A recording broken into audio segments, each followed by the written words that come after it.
నిర్గమాకాండము 28వ అధ్యాయము మొదటి వచనము. ప్రధాన యాజకుని దుస్తులు. ఇశ్రాయేలు నుండి నీ సోదరుడు అహరోనును అతని కుమారులను యాజకులుగా నాకు సమర్పింపుము. అహరోను అతని కుమారులు నాదాబు, అబీహు, ఎలియజేరు, ఈతామార్లు నాకు యాజకులగుదురు. నీ సోదరుడు అహరోనుకు పవిత్ర వస్త్రములు తయారు చేయింపుము. అవి అతనికి గౌరవమును శోభను కలిగించును. నేర్పుగల పనివారందరినీ అహరోనునకు వస్త్రములు తయారు చేయుటకు నియమింపుము. వారికి నేను వివేక హృదయమును జ్ఞానాత్మను ప్రసాదించితిని. ఈ వస్త్రములు ధరించి అతడు నాకు యాజకుడుగా నివేదితుడగును. ఆ పనివారు కుట్టవలసిన వస్త్రములివి: వక్షఫలము, ఎఫోదు అనబడు పరిశుద్ధ వస్త్రము, నిలువుటంగి, విచిత్ర అల్లిక పని గల చొక్కా, తలపాగా, నడికట్టు. ఈ రీతిగా నీ సోదరునికి అతని కుమారులకు పవిత్ర వస్త్రములు కుట్టింపవలేను. వానిని ధరించిన వారు నాకు యాజకులుగా పనిచేయుదురు. పనివారు బంగారము, ఊద, ధూమ్ర, ఎరుపు రంగుల ఉన్ని, పేనిన దారమును వాడుదురు. ఎఫోదు పరిశుద్ధ వస్త్రము. పనివారు బంగారముతో, ఊద, ధూమ్ర, ఎరుపు రంగు గల ఉన్నితో, పేనిన దారముతో, కళాత్మకమైన అల్లిక పన్నితో పరిశుద్ధ వస్త్రమును తయారు చేయవలెను. ఈ ఎఫోదు పరిశుద్ధ వస్త్రమునకు 2 అంచుల 2 భుజపాసములుండును. వానిని యాజకుని భుజములకు తగిలింపవచ్చును. దానితో కలిపి కుట్టిన నడికట్టును కూడా బంగారముతో, ఊద, ధూమ్ర, ఎరుపు రంగుల ఉన్నితో, పేనిన దారముతో కళాత్మగా తయారు చేయవలెను. 2 లేతపచ్చ మణులను తీసుకుని వాని మీద ఇశ్రాయేలు తెగల పేర్లు చెక్కింపుము.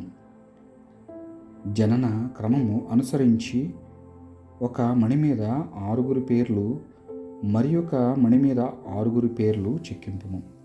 మణుల ముద్రలు చెక్కు పనివారిని నియమించి 2 మణుల మీద ఇశ్రాయేలు తెగల పేర్లు చెక్కింపుము. అటు పిమ్మట ఆ మణులను బంగారమున పొదిగింపుము. ఆ మణులను ఎఫోదు పరిశుద్ధ వస్త్రము భుజపాసములపై అమర్చుము. ఈ మణుల మూలమున ఇశ్రాయేలీలు నాకు జ్ఞప్తికి వత్తురు. ఈ రీతిగా అహరోను ఇశ్రాయేలీల పేర్లను తన భుజములపై తాల్చును. ఈ పేర్లు చూచి ప్రభువు ఇశ్రాయేలులను స్మరించుకొనును. మరియు నీవు 2 రత్నపు రవ్వలను మేలిమి బంగారముతో పొదిగించి జిలుగు పనిగా బంగారు కడియములను చేయుము. దారపు ముడుపుల వలె వంగిన బంగారు కడియములు గల 2 బంగారు గొలుసులను కూడా చేయించి వానికి ఆ రత్నపు రవ్వలను తగిలింపుము. వక్షఫలము. నీవు న్యాయ తీర్పు చెప్పు వక్షఫలమును కళాత్మకముగా తయారు చేయవలేను. ఎఫోదు పరిశుద్ధ వస్త్రముల వలె ఇది కూడా ఊద, ధూమ్ర, ఎరుపు రంగుల గల ఉన్నితో, పేనిన దారముతో, బంగారముతో, అల్లిక పనితో తయారు చేయవలేను. నలుచదరములుగా ఉన్న దానిని 2 మడతలుగా మడువుము. దాని పొడవు 9 అంగుళములు, వెడల్పు 9 అంగుళములు ఉండవలేను. వక్షఫలము మీద 4 వరుసలలో మణులు తాపింపుము. మొదటి వరుసలో కురువిందము, పద్మరాగమణి, గరుడపచ్చ ఉండును. 2వ వరుసలో మరకతము, కెంపు, నీలమణి ఉండును. 3వ వరుసలో వజ్రము, సూర్యకాంతము, గోమేధికము ఉండును. 4వ వరుసలో సులేమానురాయి, చంద్రకాంతము, వైఢూర్యము ఉండును. ఈ మణులన్నింటినీ బంగారమున పొదిగింపుము. ఈ 12 మణుల మీద 12 మంది ఇశ్రాయేలీయుల కుమారుల పేర్లు ఉండవలేను. మణికొక తెగ చొప్పున 12 తెగల పేర్లు ఆ మణుల మీద ముద్రలుగా చెక్కింపవలేను. వక్షఫలమునకు దారపు ముడుల వంటి మెలికలు గల బంగారు గొలుసులు చేయింపుము. 2 బంగారు ఉంగరములు చేయించి వాన్ని వక్షఫలము పైభాగములందు తగిలింపుము. బంగారు గొలుసులు రెండింటిని పై 2 ఉంగరములకు తగిలింపుము. ఆ గొలుసుల చివరి కొనలు 2 జిలుగు బంగారు జవ్వలకు తగిలించి ఆ గొలుసు ఎఫోదు పరిశుద్ధ వస్త్రము ఉపరి భాగమునున్న భుజపాసములకు తగిలింపుడు. మరియు 2 బంగారు ఉంగరములు చేయించి వానిని ఎఫోదు పరిశుద్ధ వస్త్రమునకు దాపున వక్షఫలమునకు క్రింది భాగము లోపలి వైపు తగిలింపుము. ఇంకను 2 బంగారు ఉంగరములు చేయించి ఎఫోదు పరిశుద్ధ వస్త్ర పాసములకు ముందు క్రింది భాగమున తగిలింపుము. ఈ ఉంగరములు కళాత్మకమైన అల్లిక పనిగల ఎఫోదు పరిశుద్ధ వస్త్రపు నడికట్టుకు పైగా దాని ఉండవలేను. ఉదా దారముతో వక్షఫలము ఉంగరములను ఎఫోదు పరిశుద్ధ వస్త్రపు ఉంగరములకు బిగియగట్టవలెను. ఇట్లు చేసిన ఎడల వక్షఫలము వదిలై జారిపోక నడికట్టుకు పైగా నిలుచును. అహరోను పరిశుద్ధ స్థలమును అడుగు పెట్టినప్పుడల్లా తన రొమ్ము మీద ఉన్న వక్షఫలములోని ఇశ్రాయేలీల కుమారుల పేర్లను అనునిత్యము యావే సన్నిధిని జ్ఞాపకార్థముగా ధరింపవలెను. న్యాయ విధానమును నిర్ణయించి చెప్పు వక్షఫలమును ఊరీము తుమ్మీయు పరికరములను ఉంచును. అహరోను దేవుని సన్నిధికి వచ్చినప్పుడల్లా ఈ పరికరములను అతని ఎదురు రొమ్ముపై నుండుము. అతడు దేవుని సన్నిధికి వచ్చినప్పుడల్లా ఇశ్రాయేలులకు న్యాయ విధమును నిర్ణయించి చెప్పుటకై ఆ పరికరములను రొమ్ముపై ధరించుము. నిలువుటంగి. యాజకుడు ఎఫోదు పరిశుద్ధ వస్త్రమును కింద తొడుగుకొను. నిలువుటంగిని ఉదార రంగు ఉన్నితో చేయింపుము. దాని నడుమ తాదూర్చ రంధ్రము ఉండవలేను. ఆ రంధ్రము చుట్టూ తోలు అంగి మెడకు కుట్టినట్లుగా సులభముగా చినుగకుండునట్లుగా నేత వస్త్రమును గట్టిగా కుట్టవలేను. ఆ అంగీ క్రింది అంచు చుట్టూ ఊదా, ధూమ్ర, ఎరుపు రంగుల ఉన్నితో దానిమ్మ పండ్లు కుట్టింపవలేను. వాని నడుమ బంగారు గజ్జెలు అమర్చవలేను. ఈ రీతిగా అంగీ క్రింది అంచు చుట్టూ దానిమ్మ పండ్లు గజ్జెలు ఒక్కొక్కటి వరుసగా వ్రేలాడుచుండును. అహరోను పరిచర్య చేయనప్పుడల్లా ఆ అంగీని ధరించును. అతడు గర్భగృహమున ప్రభువు సన్నిధికి వెళ్ళినప్పుడు కానీ అచ్చట నుండి వెలుపలికి వచ్చినప్పుడు కానీ ఆ గజ్జెలు ప్రోగగా ప్రాణాపాయము తప్పి బ్రతుకును. పతకము. నీవు మేలిమి బంగారముతో పతకమును చేయించి దాని మీద ప్రభువునకు నివేదితము అను అక్షరములు చెక్కింపుము. దానిని ఊదాధారముతో తలపాగా ముందరి వైపు కట్టించుము. అహరోను దానిని తన నొసటి ధరించును. ప్రజలు ప్రభువునకు అర్పించు అర్పణములతో ఏమైనా దోషం ఉన్న ఎడల ఈ పతకము ఆ దోషమును హరించును. ప్రభువు ప్రజల అర్పణము వలన తృప్తి చెందుటకై అహరోను ఈ పతకమును ఎల్లప్పుడూ నొసట తాల్చును. అల్లిక పని అయిన చొక్కాను తలపాగాను సన్నని దారముతో తయారు చేయింపుము. నడికట్టును అల్లిక పనితో తయారు చేయింపుము. యాజకుల వస్త్రములు. అహరోను కుమారులకు చొక్కాలు, నడికట్లు, టోపీలు తయారు చేయింపుము. ఇవన్నీ వారికి గౌరవమును శోభను కలిగించును. ఈ వస్త్రములను నీ సోదరుడగు అహరోనునకు అతని కుమారులకు తొడుగుము. నీవు వారికి అభిషేకము చేయవలెను. వారిని యాజకులుగా ప్రతిష్ఠించి నా పరిచర్యకు సమర్పింపుము. నడుమ నుండి తొడల వరకు గల శరీర భాగమును కప్పివేయనట్లుగా వారికి నారబట్టలతో లాగులు కుట్టింపుము. సాన్నిధ్యపు గుడారమున ప్రవేశించినప్పుడు పరిశుద్ధ స్థలములో పరిచర్య చేయుటకు బలిపీఠమును చేరునప్పుడు కానీ అవి అహరోను అతని కుమారుల మీద ఉండవలేను. అప్పుడు వారు దోషము నుండి ఆ దోషము వలన కలుగు మరణము నుండి విముక్తులగుదురు. అహరోనునకు అతని సంతతికి ఇది నిత్య నియమము. 29వ అధ్యాయము 1వ వచనం. అహరోనును అతని కుమారులను ప్రభువునకు సమర్పించుట. నాకు యాజకులుగా సేవలు చేయుటకై అహరోనును అతని కుమారులను ప్రతిష్ఠింపవలసిన నియమమిది. ఎట్టి అవలక్షణములను లేని ఒక కోడెను 2 పొట్టేళ్లను గైకొనుము.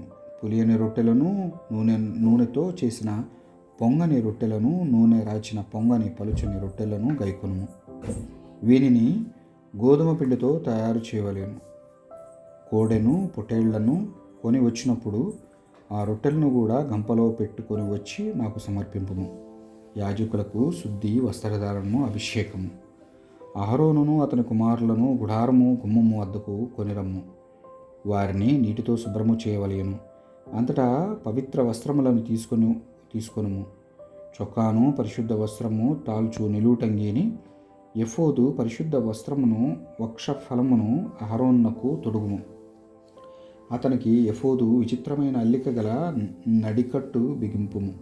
అతని తల మీద తలపాగా పెట్టి పతకమును ఆ పాగాకు కట్టుము.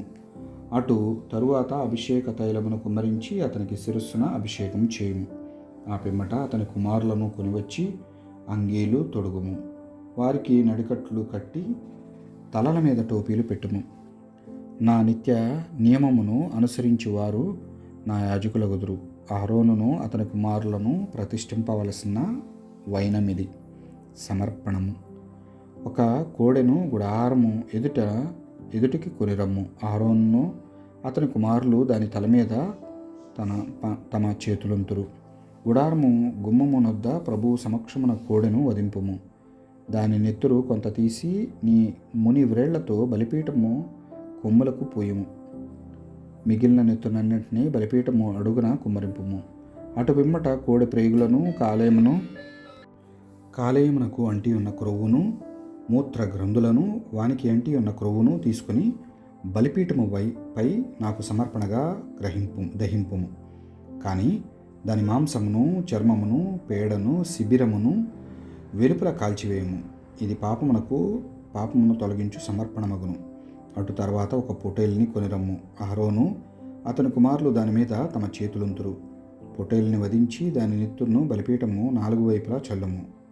పొటేల్ని ముక్కలు ముక్కలుగా కోయుము. దాని ప్రేవులను, కాళ్లను కడిగి వానిని దాని మాంసపు ముక్కల మీద తల మీద పేర్చుము.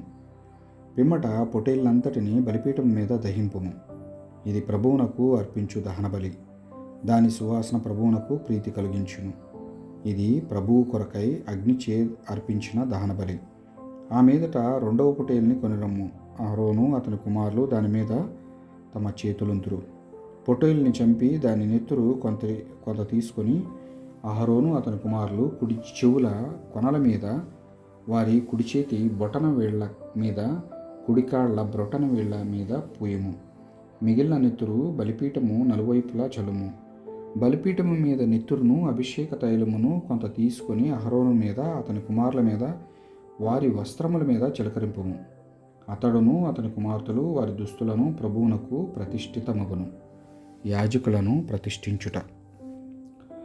పొట్టేలు నుండి కొవ్వు గల త్రోకను, ప్రేవుల మీద క్రొవ్వును, కాలేయం మీద క్రొవ్వును, మూత్ర గ్రంథులను, వాని క్రొవ్వును, కుడి తొడను గైకొనుము. ఇది ప్రభువునకు సమర్పించిన పొటేలు.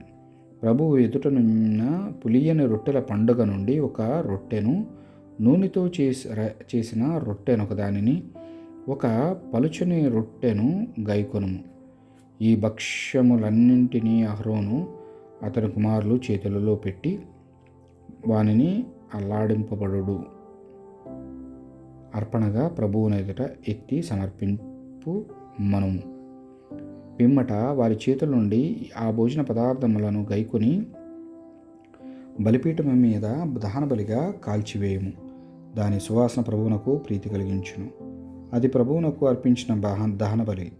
అహరోనునకు ప్రతిష్ఠితమైన పొటేలు రొమ్మును తీసుకొని దేవుడు సన్నిధిని అల్లాడింపబడు అర్పణముగా సమర్పింపుము.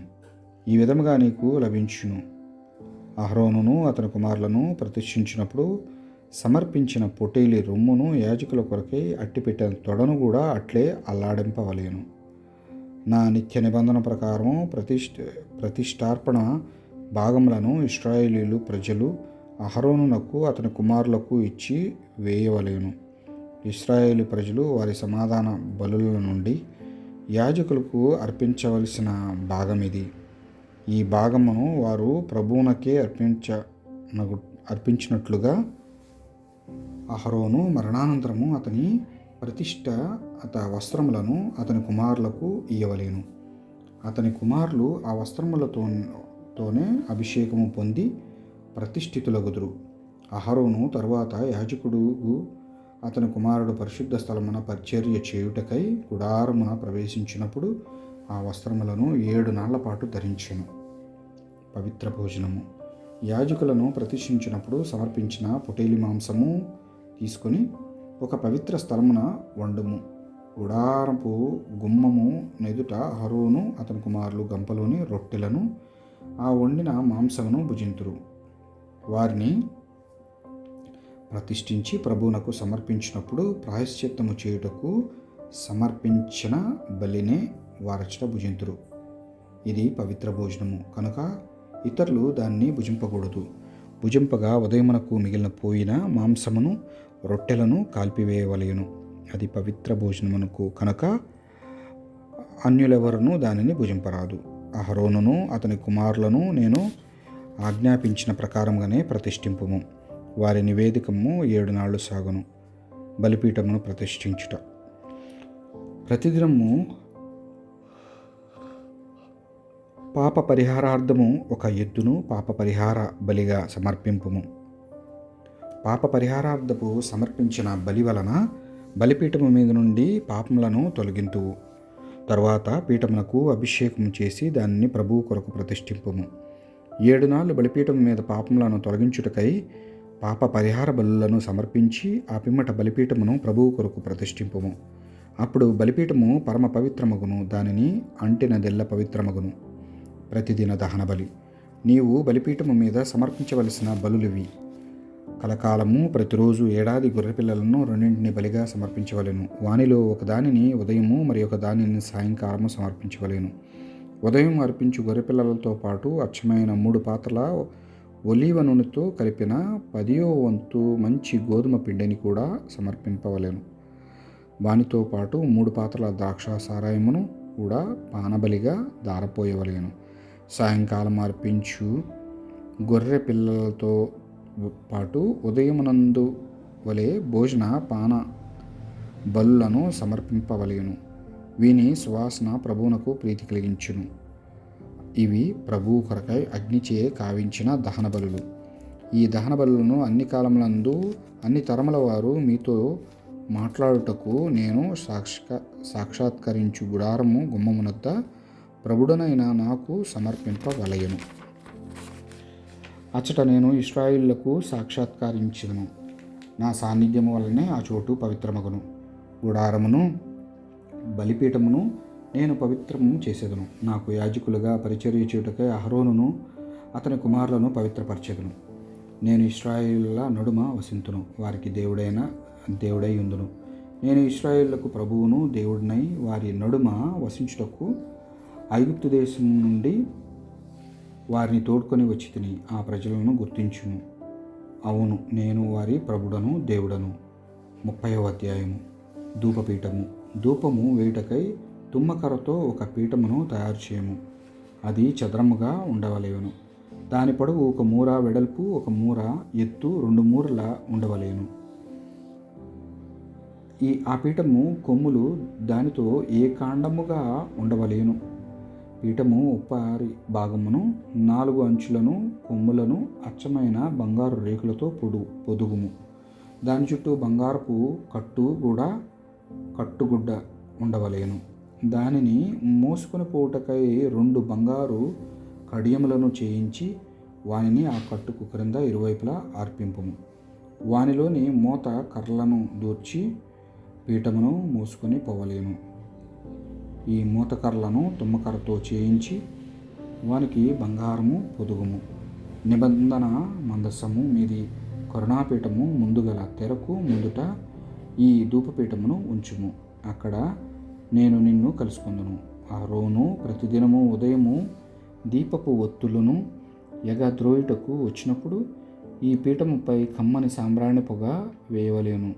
సాయంకాలము దీపములు వెలిగించి వచ్చినప్పుడు అతడు ఈ పీఠముపై సాంబ్రాణి పొగ వేయవలేను. ఈ రీతిగా మీరు మీ తరములన్నింటిన నిర్విరాముగా సాంబ్రాణి పొగ వేయవలేను.